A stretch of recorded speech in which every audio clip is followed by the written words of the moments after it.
right. Today we are talking about the 80-20 rule. And what that is, it's based on the Pareto principle, which is named after an Italian economist, an Italian economist. It's based on the idea that 80% of our results comes from 20% of the causes. And so it's 80% of the, well, this shows up. This shows up in our world in so many different ways. Like, for example, 80% of all crimes are committed by 20% of the total number of criminals, or 20% of drivers cause 80% of the accidents, of traffic accidents. Only 20% of your appliances consume 80% of the energy you spend at home. And so this is just a theory that this economist found to be true. And so today I wanted to talk about how this Pareto principle can be applied to our life as moms, and how we can combat overwhelm and anxiety, even overwhelm, perfectionism, procrastination. All of these things that we may be experiencing can be overcome, or it can be helped through this Pareto principle, that 80-20 rule. What's up? Okay. All right. So have you heard of this? Let me know in the comments if this is something that you have heard before. Something that, so if you may know this, but I've been seeing a naturopathic doctor. And when in the summer, I started seeing her, and I started kind of on this journey to like improve my health. And we talked about this 80-20 rule. And it's something that I've, kind of practiced, or at least tried to practice, for the last few years. And before I traveled back east, I think, when was it? It was in October. I had done a no sugar thing. Like, I had completely got myself off of sugar and added sugar, especially. And I felt really good about doing, I just started seeing like lots of improvements, and I felt like I was on the right track. And then I went to Pennsylvania and came back 2 days before Halloween. And so while I was in Pennsylvania, like I slid off track. I started eating sugar again, and convenience foods, and all of these things. And even though I was like still like trying to eat a salad a day and those kinds of things, I had gotten off track as far as my sugar was concerned.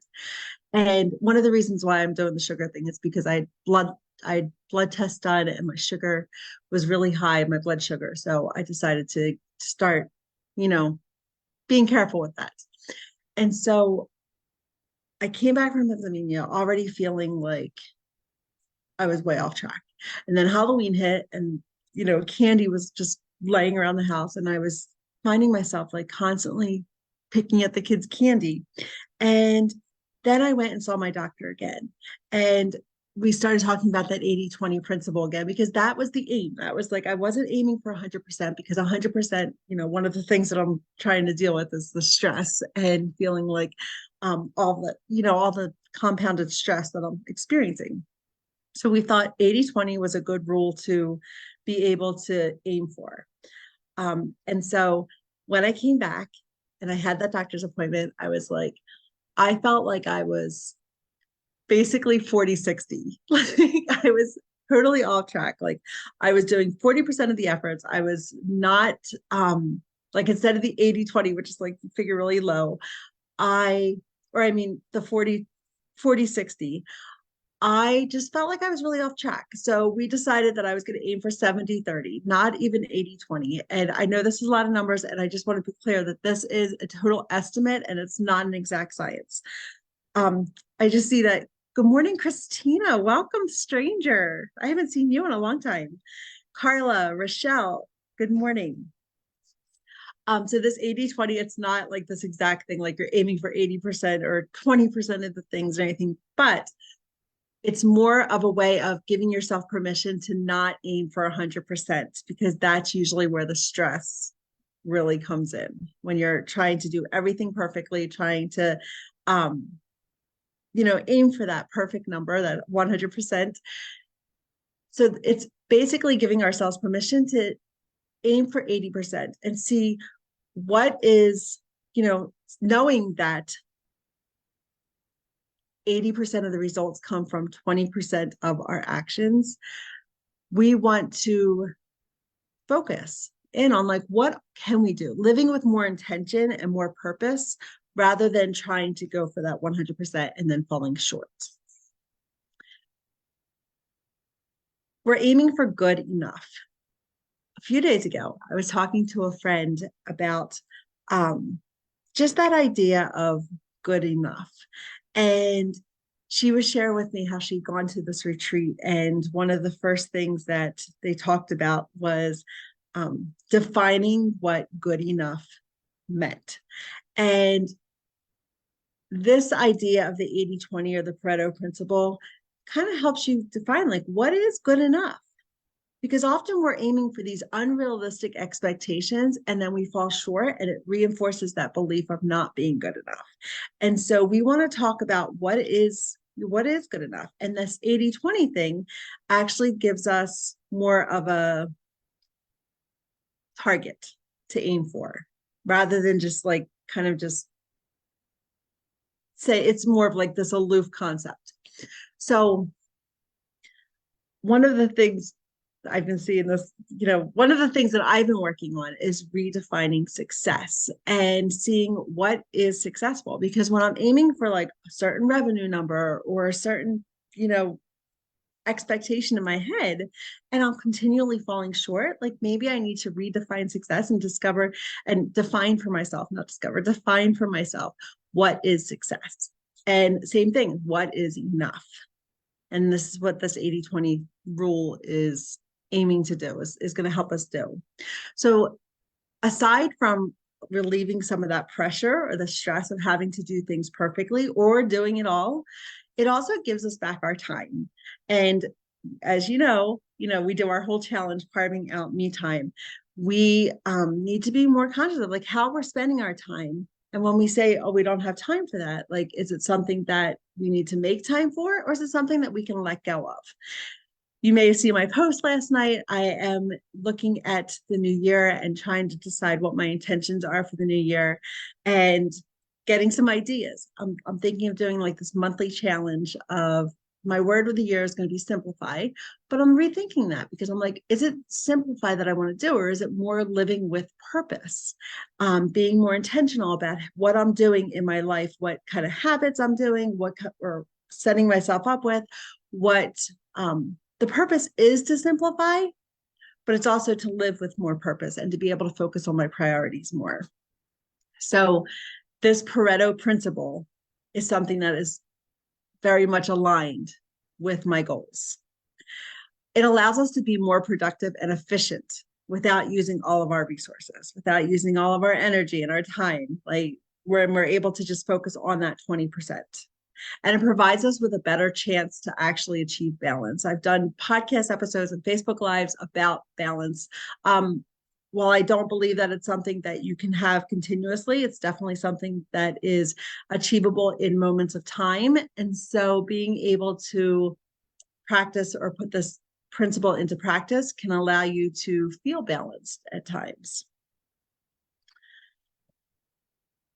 Yeah, Christina, the redefining success and what is enough. Like when we're aiming for this like aloof concept, we end up being disappointed and feeling like we're not measuring up. And so it's definitely important to redefine success and redefine what it means to be good enough. So how can we incorporate the Pareto principle into our lives? I have 5 ways, and I want to share them with you today. One is to identify priority tasks. Okay. One of the things that I've had clients do before is to actually list the hats that they're wearing, all of the tasks that they do, or all of the jobs they hold in their life, the roles they play. If you have heard of Fair Play, I've talked about Fair Play before. She actually lists out all of the different tasks that it takes to run a household and raise a child. And that is a whole nother method that's going to help you create equity in your home. to lay out that mental load. But I don't want to get off track, but with all of the tasks that you are doing each day or each week or whatever to run your house and raise your kids, focusing on those non-negotiable ones. In our challenge, we talk about eliminating, automating, and delegating. What are those tasks that are non-essential, and focusing on them rather than filling your schedule with all of these other things that may not be lending to that productivity? So identifying, number one is identifying your priority tasks. This might mean sitting down in the morning and looking, what are the top 3 things that need to get done today that I need to work on, and having those goals rather than, again, just this countless list and then never feeling like you actually accomplished anything. Number 2 is quality time with children.